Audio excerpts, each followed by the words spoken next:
Scripture is from 1 Corinthians chapter 13, verses 1 through 13. If I speak in tongues of men and of angels, but have not love, I am a noisy gong or a clanging cymbal.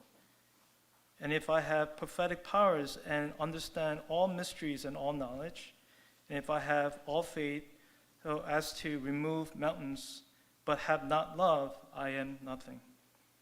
If I give away all I have, and if I deliver up my body to be burned, but have not love, I gain nothing. Love is patient and kind. Love does not envy or boast. It is not arrogant or rude. It does not insist in its own way. It is not irritable or resentful. It does not rejoice at wrongdoing, but rejoices with truth. Love bears all things, believes all things, hopes all things, endures all things. Love never ends. As for prophecies, they will pass away. As for tongues, they will cease.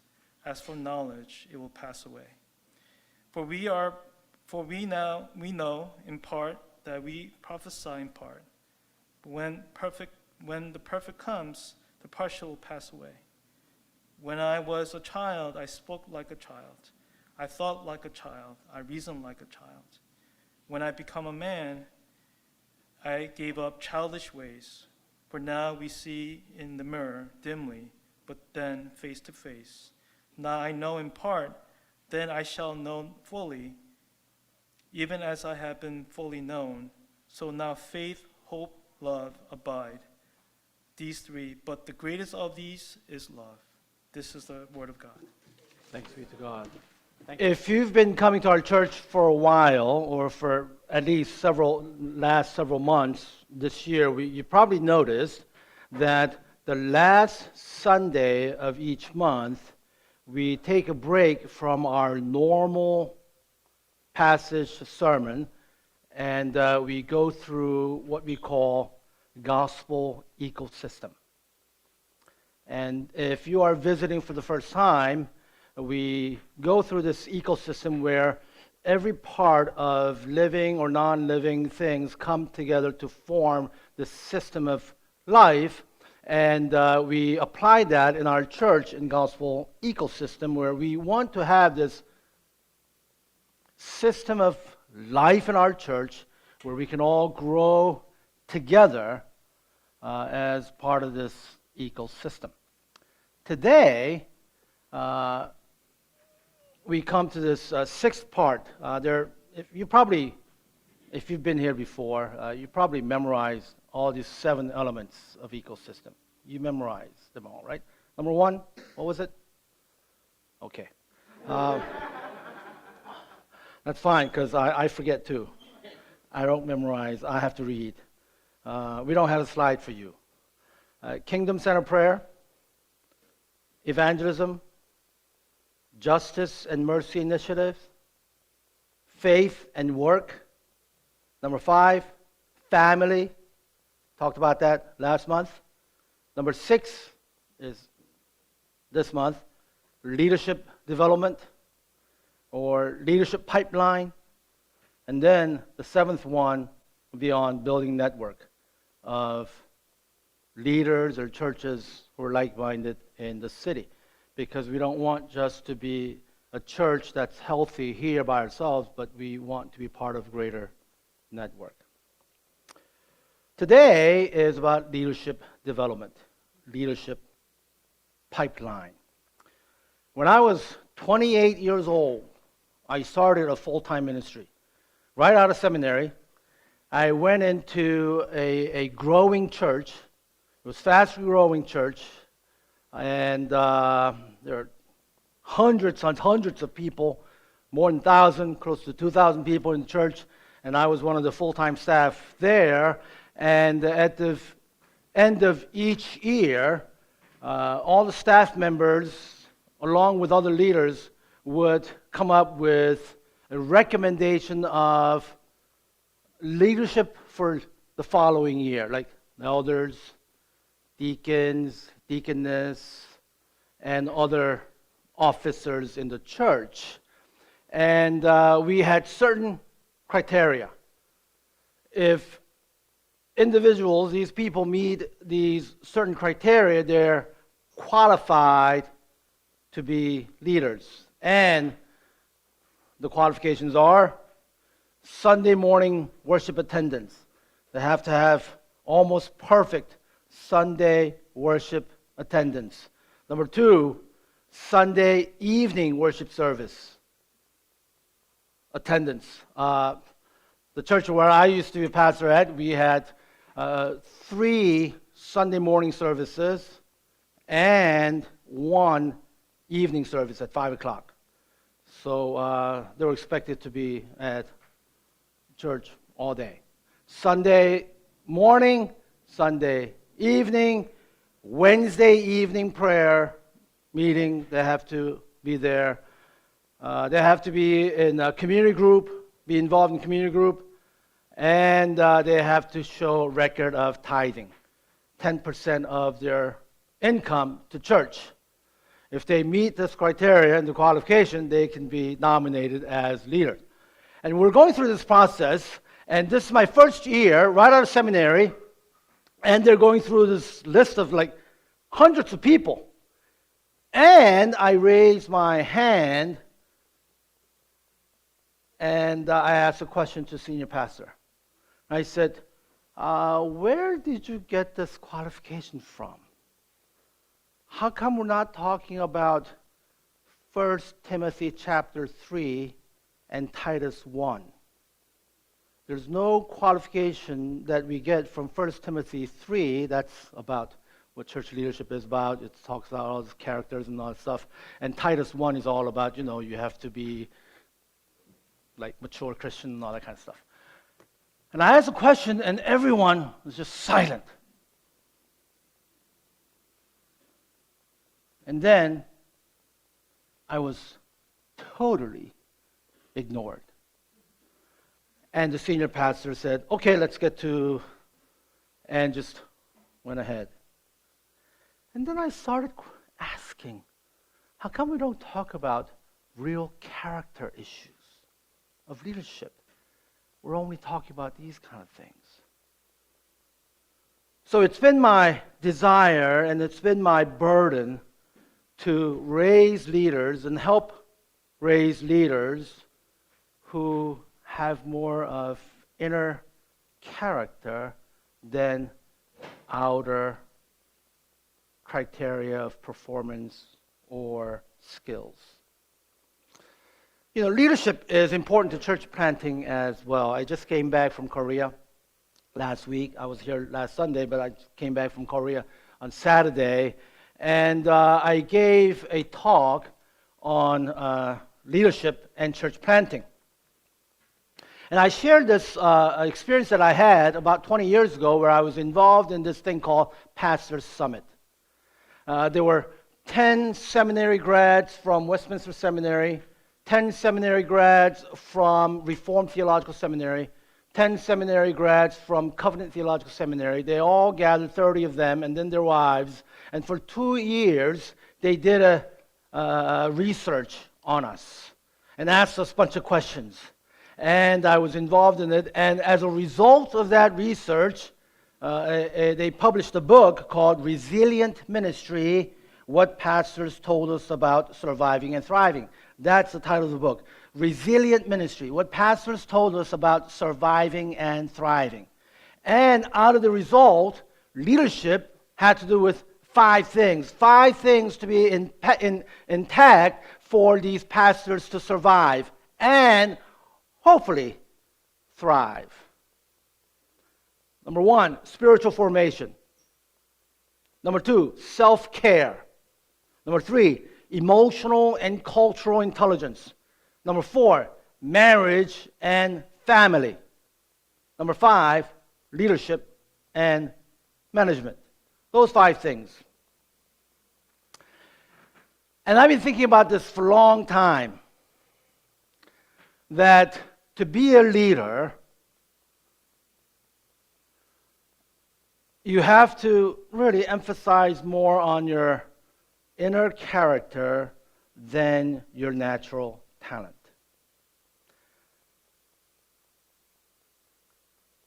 I was sort of like in my own neighborhood in Baltimore, in Midwood Avenue and Beaverbrook Street, in my own little block, I was sort of like a leader. And I would gather people, and I remember in Korea too, like before the teacher came into the classroom, and I told all the students, hey, we don't have to do the work, we can go out and play. And then I would gather all the kids, like back in the 70s and the 60s, there were like 70 kids in one classroom, and I would gather them, and I'd go out playing soccer with them, and then teacher came, and they would say, hey, who's responsible for bringing all these kids on the street and out in the field and not studying? And they would all point at, of course, me. And I would get in trouble. I would get beat. Actually, some 40-some years ago in Korea, teachers really disciplined you physically. And that was not a pleasant experience. But sort of like a natural talent of leadership. But as I'm growing in my pastoral leadership, I'm realizing more and more it's about inner character, not about your natural talent. And I think the Apostle Paul agrees with that as well. He begins this chapter, chapter 13, speaking in tongues of men and of angels. Probably this is a reference to speaking in tongues and healing and miracle working he's just referenced in chapter 12. Right before chapter 13, this is a very profound statement that I'm making. Right before chapter 13, there's chapter 12. And in chapter 12, he talks about all the spiritual gifts, people who perform a lot of miracles and different things. And he says, speaking in tongues and men of angels, men and women of angels. And he's talking about that. And then he says, the gift of prophecy that can fathom all mysteries. The gift of prophecies was a supernatural gift where the recipient got direct revelation from God. And he had the ability to communicate. That this gift of prophecy was God speaking to this person directly, and upon hearing from God's voice, he would or she would speak to other people. So he's talking about these gifts. And it's also important that it's not talking about some kind of false or counterfeit prophet here. He's talking about real prophets who really did receive revelation from God. He's talking about these people. And then he mentions another group of people. It says, faith that can move mountains. Most commentators of 1 Corinthians believe that Paul is not talking about what we call saving faith or regenerational faith. Faith that gives salvation. He's not talking about that. He's talking about faith that moves mountains. He's talking about, actually, what most commentators agree on is the leadership gift. It's the infectious vision. It's the charisma that can gather people and then move people from one point to another. So he's talking about these three types of people. Prophecy is the ability to communicate. Very talented people. To fathom mysteries. This is probably a person who knows a lot of stuff. Intelligent, receiving revelation from God. And move mountain is leadership. And Apostle Paul says, even if you have these things, even as great as these gifts are, if you don't have love, you are nothing. That's what he's saying, right? 1 Corinthians, it seems like the Corinthian church in the first century was filled with unusually gifted, talented, and brilliant people. It was filled with talented and brilliant people. This particular church. Like in its brilliance and talent, it's almost like, churches like ours. We have people filled with talent and brilliance. But unlike our church, Corinthian church, what they had was division. in 1 Corinthians chapter 4, 7, if we can put up verses 4 through 7 up there, that'd be great. So you can read along, because I don't have the slide deck here. It's famous. This passage is very, very famous, and constantly it's ripped out of context. And this is read at weddings and posted up on a lot of these walls. And there's nothing wrong with using this passage at wedding ceremonies, because I've used this passage at wedding ceremonies, and many of you that I officiated your wedding for, I probably use this passage. There's nothing wrong with it if it's used in the proper context. You see, this is an occasional letter. Corinthians is an occasional letter. It has a specific issue. So this is the issue of Corinthian church. It was filled with gifted, talented, brilliant people. Lot of gifts, lot of miraculous things. And people who were looking at only those things would say, wow, that is a happening church. Happening church. But it was also very, very divided. So what we see in verses 4 to 7 is everything that this Corinthian church lacked. They were brilliant, they were talented, they're very gifted. Nonetheless, they were impatient, harsh, self-centered, easily irritated, easily annoyed, and they didn't get along. Because, like our city in New York, they were so consumed with doing things rather than being. They were so focused on doing rather than being, you see. All the emphasis was on performance, brilliance, ability, and not on inner character. There's an old joke that goes, at least he or she has a nice personality. At least he's a nice guy. In our culture, character is not marketable. You got to be good. You got to perform. You got to produce. It is my desire, as we think about parenting and leading our younger generation, for our youth students especially, and college-age students, teenagers and people in their 20s and 30s, and younger folks, it is my desire that we would not put so much emphasis on performing and producing and making ourselves look good, but more importantly, what's inside, the character. This is what the Apostle Paul is saying. If you have all these brilliant talents, but don't have love, if you don't have this beautiful character of the heart, you're spiritually nothing. God doesn't value that at all.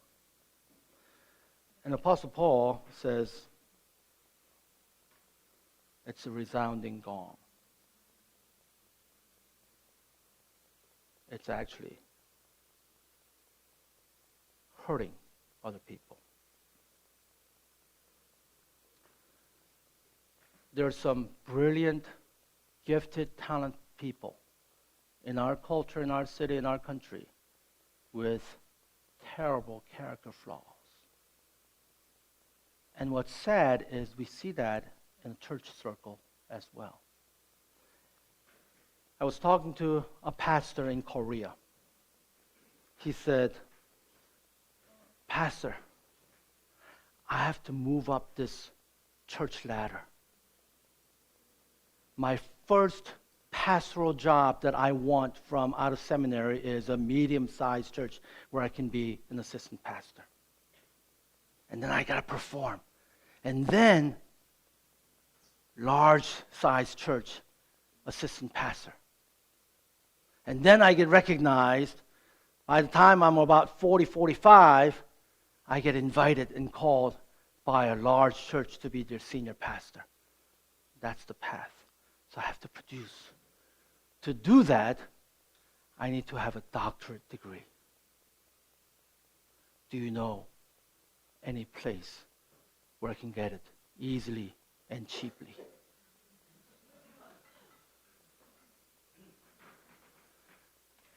I almost killed that guy that day. That's the kind of culture we're living in.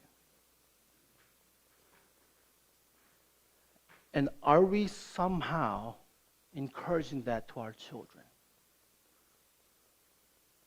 You got to produce. And we only see our children by their GPA or by their grades or other numerical things that they have. And they're so identified with only their performance. Apostle Paul says God doesn't care how rich you are, how talented you are, how gifted you are, how successful you are, how accomplished you are. If you don't have a heart of joy and love, if you don't have this inner grace and character, all the giftedness and success you have, you're impatient, irritable, self-pitying, self-absorbed, vain, anxious, and driven.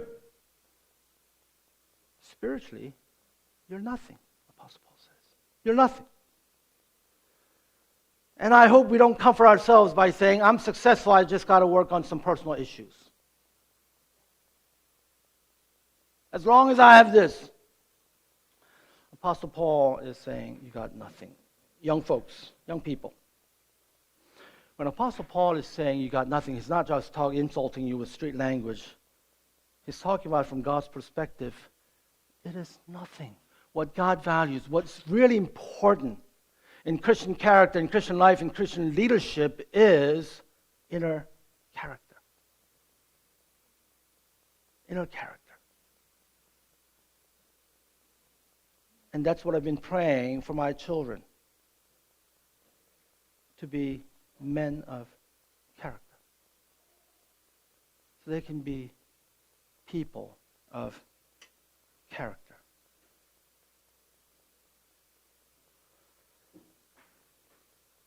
I'm going to close with this. There are two qualities in verse 3. They're not really talents or gifts or abilities. Paul says in verse 3, this is very important. Verse 3. If I give away all I have, that's one character. And if I deliver up my body to be burned, but have not love, I gain nothing. Notice that giving to the poor and surrendering your body to be burned does not take any talent at all. This is not competency or skill set list. These are more of virtuous behaviors. What are they? Giving all you possess to the poor, constantly sharing and having social concerns. Do you know people like that? Sharing, giving. We got to give to other people. We got to share. This is good. This is good. Takes sacrificial generosity. Willingness to do with less. And work hard so that you can share with others. That's one behavior, one virtue that a lot of people had. And second virtue that we see here is there's giving my body to be burned. You know people like that? What kind of people like that? It's talking about people who have such firm and hard conviction. I'm willing to die for my belief. I'm willing to die for what I believe is right. Willingness to die for your faith. It requires commitment and integrity, and you know people like that. On one side, there are people constantly talking about sharing. And on one side, there are people who are saying, like, I got to believe. I believe this is the right thing to do. And he says, even then, if you don't have love, you have nothing.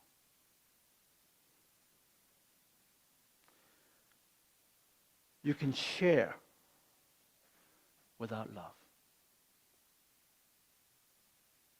Can you grasp that concept? And you can have firm conviction and to be willing to die for something. And if there's no love, it means nothing. And as we work on our Christian character, and as we think about in our children's education ministry, in our youth group, in working with younger people and our children at home, I hope we can really, really raise and help raise our children and help them to grow to be women and men of character and love, not just good grades and skills. Now, how can you be a person like this? So what can we get out of this? How do you get there? Who has all the gifts and true love characters? Do you know anyone who qualifies in 1 Corinthians chapter 13? Do you know anyone who's like that? Do you know anyone? Speak in tongues and prophetic powers and have faith to move mountains, but does all these things with love, and then it goes on and give away and have conviction and have willing to die for and lovingly giving and lovingly having conviction to die for and having constant supernatural patience, love, and care. Do you know anyone who can be like that?